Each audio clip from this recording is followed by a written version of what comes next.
Today on We Want the Funk, I'm making Elderflower kombucha.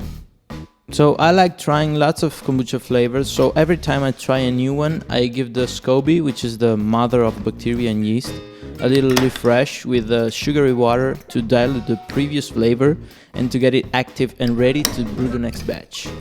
I leave it for 3 to 5 days so the pH drops and it will ferment much quicker. To make the elderflower syrup, you'll need to combine 3.5 liters of water with 250 grams of sugar and bring it to a simmer.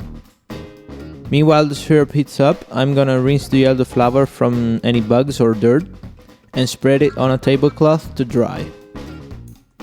Then I'll remove any excess stems that may give some bitterness, turn off the heat, and dump all the flowers in the pot. Stir it up, trying to submerge all the flowers, then let it cool down to room temp and stick it in the fridge overnight to infuse.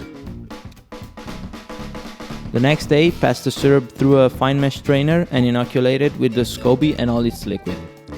Cover the jar with a paper towel or a cloth, secure it with a rubber band and leave it to ferment at room temp for at least 3 days.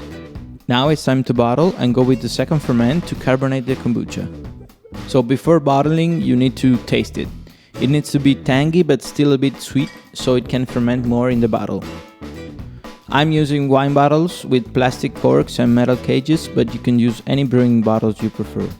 If the sweetness is right, it will only take 2 days tops to carbonate. And if you live in a warm place, it'll be even quicker. This batch was ready in 24 hours, and after at least 3 hours of chilling in the fridge, it's ready to taste.